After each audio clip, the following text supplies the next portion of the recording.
안녕하세요. 저는 지방에 사는 30대 중반 여자입니다. 결혼은 3년차, 작년에 아들을 낳았고요. 하는 일은 학생집 교사로서 집집마다 다니며 아이들을 가르치는 일을 하고 있습니다.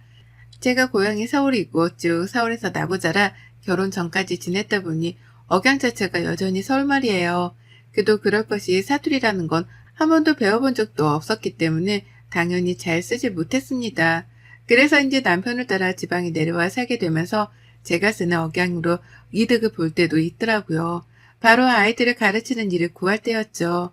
표준어니까 아이들을 좀 더 집중할 수 있게끔 가르치겠다는 칭찬을 많이 들었습니다. 그 덕에 일도 쉽사리 구할 수 있었고요. 그렇게 저는 남편을 따라서 살림의 보탬이라도 돼보자는 마음으로 일을 시작했습니다. 타향살이를 시작하며 곧장 아이를 낳았던 바람에 삶이 송두리째 바뀐 것 같다고 해도 과언이 아니었는데요. 일자리를 찾고 나니 일상이 빠르게 흘러갔던 바람에 우울하거나 외로워할 틈이 없었던 것 같아요. 그리고 무엇보다 주변에 시댁 식구들이 다 같이 살고 있어서 도움을 구하기도 쉬웠답니다. 지금 사는 도시에는 저희 시부모님도 살고 계시고요. 아주버님네도 살고 있어요. 1시간 정도만 나가면 아가씨도 자취를 하고 있고 아무튼 주변에 사는 시댁 식구들이 많았습니다. 그래서였을까요? 지방에 가서 살아야 한다는 걸 알면서도 남편이랑은 결혼도 하고 싶었어요. 가면 완전히 동떨어져 혼자 사는 게 아니라는 걸 알아서 그런지 은근히 뒷배가 든든하기도 했죠. 그리고 실제로 제가 아들을 낳자마자 시부모님은 육아에 필요한 모든 지원을 아끼지 않으며 저를 도와주려 하셨답니다. 원래부터 참 자상하고 다정한 분들이셨거든요. 친정이랑 멀리 떨어져 살게 된 모습이 아가씨를 떠올리게 한다면서 일부러 전화도 먼저 자주 해서 안부를 물어봐 주기도 하셨습니다. 특히 시어머니께서는 제 생각이 났다며 오다 가다 옷이나 귀걸이 같은 것도 여러 번이나 사주셨어요. 그 덕에 저는 시부모님이 참 좋았습니다. 가뜩이나 좋았는데 육아까지 적극적으로 도와주겠다면서 나서주니 감사할 따름이었죠. 그래서 아이를 낳고 나서도 운동할 시간도 있었고 어디 카페라도 나가서 혼자 시간을 보낼 일도 많았어요. 부부끼리 데이트를 하라며 아이를 맡아주신다고 하셔서 주말에 잠깐 외출을 하기도 했고 아무튼지간에 제가 시어머니로부터 받고 있는 도움과 혜택이 참 많았습니다. 그래서 저도 더욱 잘해드려야겠다는 생각을 늘 하고 살았고요. 다만 형님과는 트러블이 쭉 있는 편이었습니다. 처음부터 말이죠. 아무래도 남편이랑 제가 사는 지역이 달랐지만 대다수의 하객들이 서울에 거주를 하고 있었는지라 결혼식을 서울에서 치렀었어요. 지방에서 서울로 와야 하는 하객들은 남편의 식구들과 몇몇 오랜 친구들만이 전부였고요. 그렇다 보니 부득이하게 서울에서 식을 치르기로 했고 남편 하객들은 버스 한 대를 대여해서 서울로 모셔왔습니다. 버스 한 대로도 충분한 인원이었죠. 하지만 그때부터 형님께서 입이 삐쭉 튀어나와 불만을 드러내셨어요. 시부모님 어려운 줄을 모르고 서울로 오라 마라 한다더라고요. 그러면서 결혼식 내내 인사도 잘 안 받아주시고 그 흔한 칭찬 한 번을 해주지 않으셨습니다. 형님께서는 딸만 둘이 있는데요. 애들만 챙긴다고 저희 부부가 인사하러 하객석에 갔음에도 모른 척 고개를 숙이고만 계시더라고요. 그러면서 딱 한마디를 하긴 하셨습니다. 음식이 다 요란스럽다고 투정을 부리더라고요. 저희가 코스 요리로 준비를 했었는데 결혼식은 뷔페가 최고라 하시며 저를 면전에 대고 고개를 저으셨답니다.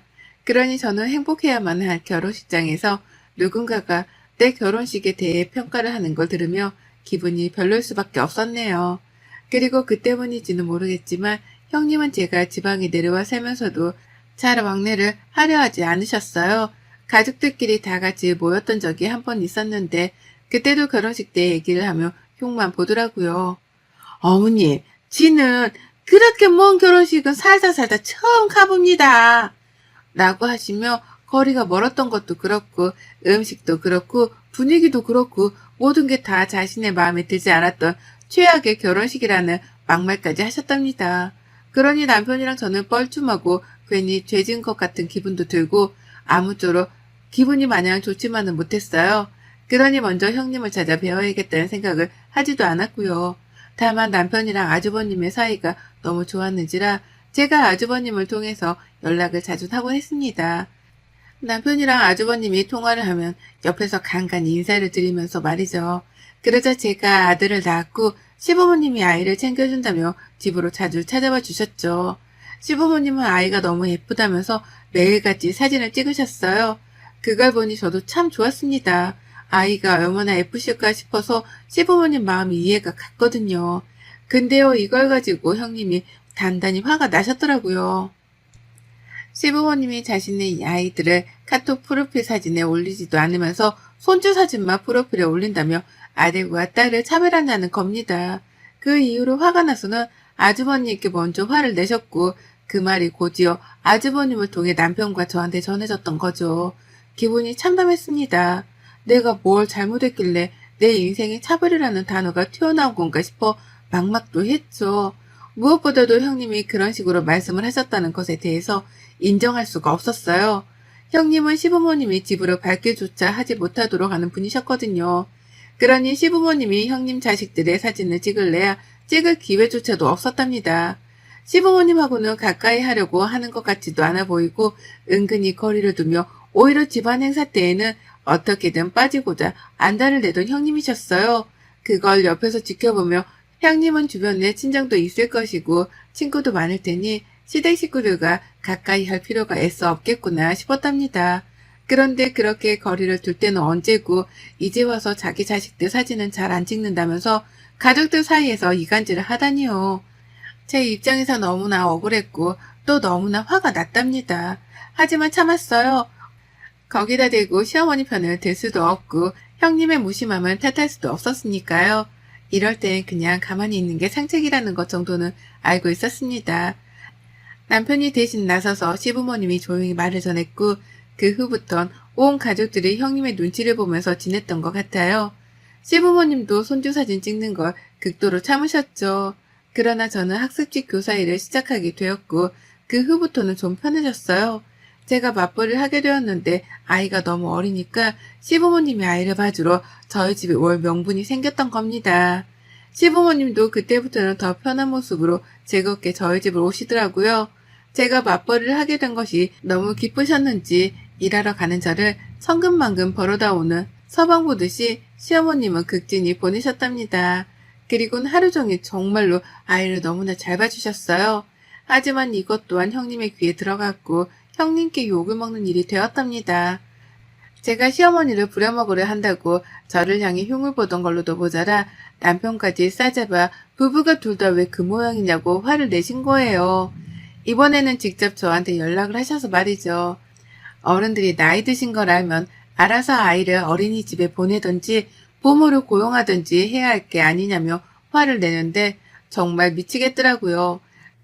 시어머니가 좋다며 제발 아이를 자기한테 맡겨달라 하기까지 했는데 형님은 아무것도 모르면서 저를 그저 무지막지하게 못돼 먹은 어린 며느리 취급을 하셨답니다. 그러니 남편도 옆에서 듣고 있다. 이건 아니라며 전화를 가로챘고 그러다 결국 아주버님까지 나서서는 저희한테 사과를 하는 일이 벌어졌어요. 다들 너무나 잘 지내고 있는데 자기 와이프가 자꾸만 분란을 만들고 있는 걸 자신도 잘 알고 있다면서 말입니다. 그렇게 아주버님의 사과로 이 갈등은 일단락이 되었지만 찝찝했습니다. 생각할수록 찝찝하고 생각할수록 이상했어요. 형님은 왜 이렇게 나를 부정적인 시선으로만 바라보는 건가 싶어서 말이죠. 정말 생각해보니 지금껏 좋은 말을 들은 게 한 번도 없더라고요. 늘 불만이었고 늘 투정이었습니다. 자연스레 친해지고 싶지 않다 싶었어요. 제가 아무리 타지에 살면서 친구가 별로 없는 게 아쉽기는 했어도 형님 같은 사람하고는 친구를 먹지 않아야겠다 싶은 것 정도는 알아챘습니다. 그러나 우리 둘의 관계는 참 이상하게 꼬여버렸어요. 집안에서도 말썽이더니만 집 밖에서조차 말썽이 되어버린 거죠. 제가 학습지 가정교사 한다고 했잖아요. 그런데 2달 전 제가 형님의 집으로 학습지 수업을 가게 되었답니다. 이름이 익숙하다 싶었지만 주소는 정확히 알지 못하니 몰랐어요. 형님 집 앞에 도착을 하고 나서도 형님 집으로는 단 한 번도 초대되어 본 적이 없었기 때문에 거기가 형님 집인지도 모르고 초인종을 눌렀습니다. 그런데 형님이 나오시더라고요. 그것도 제가 올 것을 미리 알고 있었다는 듯이 왔네 이제 라면서 저를 집 안으로 들였고요. 뭔가 잘못되어 가고 있다는 기분을 지울 수 없던 찰나도 잠시 저는 형님의 집으로 들어가 아이를 가르쳤어요. 집중을 하지도 못하는 아이를 앉혀놓고서 가르치는데 뒤에서 저를 뚫어지게 바라보고 있던 형님의 시선 때문에 부담스러워서 혼났습니다. 아이를 가르치는 일도 은근히 긴장이 되어서 잘해내고 싶은 욕심이 드는 일이었는데요. 그렇게 대놓고 선생을 쳐다보는 학부모는 저희 형님이 처음이었어요. 그뿐이게요. 첫날은 그만하면 되었다는 의미심장한 말과 함께 저를 10분이나 먼저 일찍 돌려보내더라고요. 내가 마음에 안 들어서 선생을 바꾸려 하는 건가 싶었습니다. 그러면 제 일도 타격이 생기는 것이기에 한동안 걱정을 하지 않을 수가 없었는데요. 저는 다시 형님의 집으로 수업을 하러 갔고 급기야 저는 해선 안 되는 일, 상상도 못한 일까지 해내고 말았습니다. 형님이 제게 집안일을 시키신 거예요. 저는 엄연히 월급을 받은 수업을 하러 들어왔는데 형님은 저를 가정부 비슷한 사람으로 취급을 하더라고요. 형님네 둘째 아이를 가르치고 있었는데 갑자기 형님이 수업 종료를 시키시는 겁니다.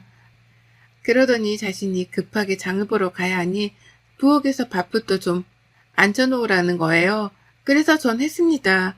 끝나면 다 같이 밥이라도 먹고 싶어 저러는 거라고 생각을 했거든요.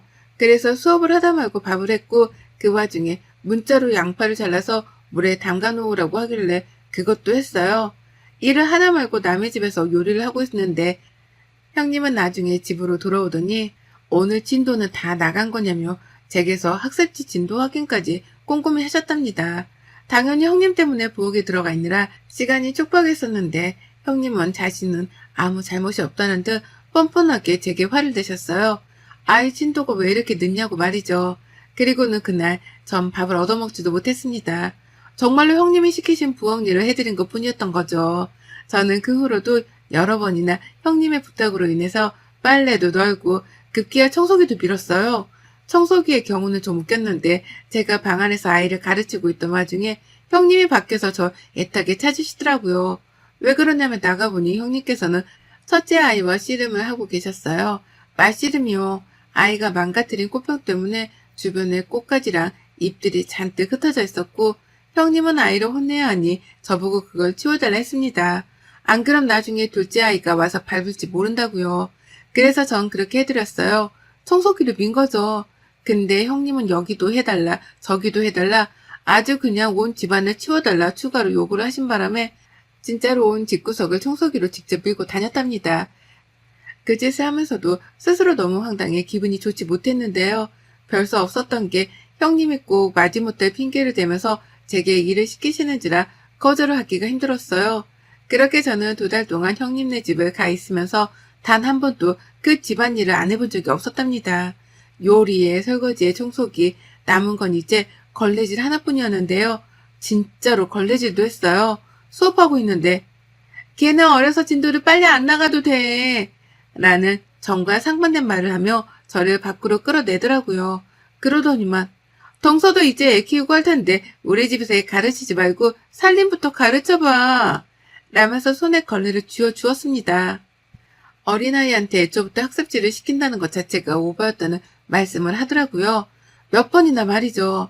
그러면서 제가 지금은 아이를 가르치는 이 일 자체가 무의미한 것이라는 말과 함께 걸레를 쥐어주는데 순간 울컥했습니다. 나중에 하겠다고 하는데도 이왕 청소하는 거 같이 도와달라 몇 번이고 말씀을 하셨고요. 저는 아이들을 가르치러 온 거지 청소를 해드리러 온 게 아니라고 하니 제 말에 눈을 딱 치켜들며 대답하더라고요. 누가 보면 뭐 대단한 거라도 하러 온 줄 알겠네. 그냥 좀 도와달라는데 응? 라고 말이죠. 결국 그 말을 들은 채 몇 분 동안 걸레를 닦다가 이건 정말 아닌 것 같아서 못하겠다며 걸레를 내려놓곤 먼저 집을 나왔어요. 학습지고 뭐고 일을 그만두더라도 형님의 이 말도 안 되는 요구들을 어떻게든 처리시켜야겠다 싶었거든요. 제가 집을 나가는 순간까지 형님은 뒤에서 어머머머 저거 봐 라며 제 행동이 기가 막히다는 듯한 격양된 말로 소리를 쳤고요. 집에 돌아와서는 내내 울었습니다. 형님이 나를 가정교사가 아닌 가정부 취급을 하는 게 분명하다는 생각 때문에 도무지 잠에 들 수도 없었고 남편이 옆에서 위로를 해주니 마음이 약해져 더더욱 설급하게 울었어요.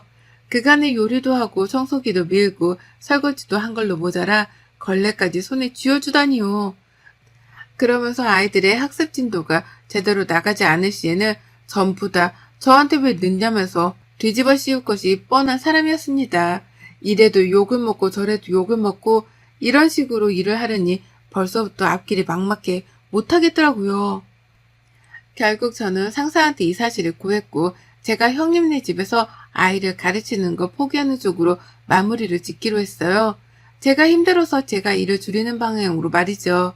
그리고 형님은 그 사실을 못내 화가 나셨던지 바로 저에게 연락을 하셨습니다. 그럴 거면 애초에 애를 가르치지 말았어야 하는 게 아니냐고, 왜 애한테 학습지 물만 들이고 이 집와 내빼는 거냐며 막 화를 내더라고요. 그로 인해서 남편이 나서서 또 중재를 하며 결국 형님께 큰 소리를 냈어요. 적당히 좀 하라며 화를 냈다가 결국 또 아주버님 전화를 받아 두 사람을 말리는 상황이 연출되었고 보다 못한 남편이 형님네로 달려가는 상황까지 벌어졌답니다. 일촉즉발의 상황이었어요. 뛰어가는 남편을 말려야 하는데 지금 저 혼자 나가서 말린다고 말려질 것 같지도 않더라고요. 불이 나게 아주버님께 전화를 해서 남편이 지금 집으로 뛰어가고 있으니 문이라도 걸어 잠그고 있으라 말씀드렸습니다. 그리고는 막 뒤따라가는데 불싸 그렇게 달려가는 저희 부부의 모습을 시어머니가 보셨더라고요. 아이를 시댁에 맡겨놓았고 어머님이 제 퇴근 시간에 맞춰 집으로 아이를 데려오실 거라는 걸 깜빡하고 있었던 겁니다. 남편은 달려가고 제가 뒤따라잡는 이 웃기고도 어처구니 없는 상황을 저 멀리서 발견한 어머님은 그 길로 저랑 남편을 따라 또 형님네로 찾아오셨어요. 먼저 도착한 남편은 문 밖에 있는 아주버님이랑 들여보다 달라며 실랑이를 하고 있었고요. 그 뒤로 겨우 도착한 저는 남편을 데리고 집에 가고자 막 끌어잡아 당겼습니다. 날 밝으면 주말에 차분하게 얘기를 하자며 말이죠. 그리고 그 모든 상황이 좀처럼 끝날 것 같지 않다는 생각이 불현듯 드는 그때 어머님이 나타나셨어요.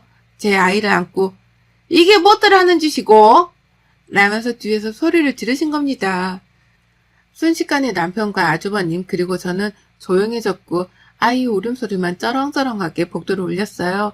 곧장 아주버님은 시어머니를 진정시키려다가 끝내 집 현관문을 열었고 어머님은 제게 아이를 맡긴 채 집 안으로 들어가셨습니다. 제 남편은 뒤에서 모든 상황들을 일러다 바쳤고요. 그 마지막에는 나 진짜 형수님이랑은 더는 가족으로 얽히고 싶지도 않고 미련도 없고 오늘 그냥 따끔하게 한마디 해주려는데 저를 숨어버렸다.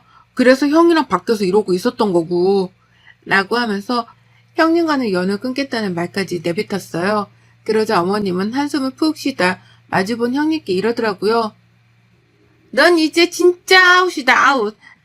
내가 니를 며느리 취급하면 사람도 아니지. 라고요. 시어머니의 충격적인 발언에 모두가 놀랐습니다. 특히 아주버님께서는 놀라 애원하며 시어머니 화를 풀어드리려고 했으나 소용이 없었어요. 집안에 들어와서 온 가족들을 눈치 보게 만들더니 이젠 하다하다 애 낳고 바깥일 시작한 네 동수한테도 그러냐? 싸움이 좋으면 나가 싸워. 가족들이랑 싸울 생각은 하지 말고 어디서 저런 게 들어와선 집안에 싸움만 일으키나? 어디서 저런 게 들어와서 라고 말입니다. 너무나 사이다스러운 말이었어요. 저 하늘 꼭대기에서 폭포라도 쏟아지는 듯이 철부덕하고 화가 내려앉는 심정이었습니다. 시어머니의 입에서 너무나 소름 끼친다는 표정으로 어디서 저런 게 들어와서 라고 하는데 그 말을 들으니 진짜 현실 웃음이 막 터질 지경이더라고요. 사람 취급조차 해주기 싫다는 듯한 어머님의 표정을 보고 있자니 형님이 느꼈을 그 아찔함이 그대로 전해져서였습니다. 그리고 결국 저는 피식하고 웃어버렸어요. 심각한 상황이었는데 형님을 보며 비웃어 보였고 남편이 뭐라고 하라는 걸 끝까지 말렸습니다. 상대하지 마 라는 말을 하면서요. 저는 시어머니의 말씀에 크게 동감하는 입장이었고 형님 같은 사람하고 같이 싸우면서 부정적인 사람이 되고 싶지 않았습니다. 가족들이 괜히 눈치를 볼 이유도 전혀 없었고요. 정말 어디서 저런 사람이 굴러들어와 일이 사이좋은 형제지간, 모자지간들을 갈라서려 하나 싶더라고요.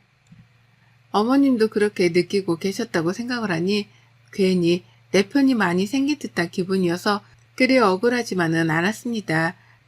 그리고 이런 저의 입장과는 상반되게 형님의 얼굴은 시뻘개져 갔어요. 모두가 자신을 향해 분노를 하고 화를 내면서 따져 물으니 그 상황 자체가 힘드셨던 거겠죠. 당장이라도 울려는 듯해 보이는데 자존심은 센지 울지 않으려고 노력을 하는 게 훤히 보였습니다. 그 모습이 어찌나 외처롭던지 처음으로 형님이 안쓰럽다는 생각까지 들었네요. 하지만 이내 저는 정신을 차렸고요. 그런 형님께는 울지 말고 어머님 말씀 잘 귀담아 들으시라는 말을 하며 그걸 건네드렸어요. 걸레 말입니다. 형님이 저한테 쓸고 닦으라 건네줬던 그 걸레를 저는 형님께 곧 떨어질 것 같은 눈물이라도 닦으라며 일부러 찾아내서는 도와드렸습니다.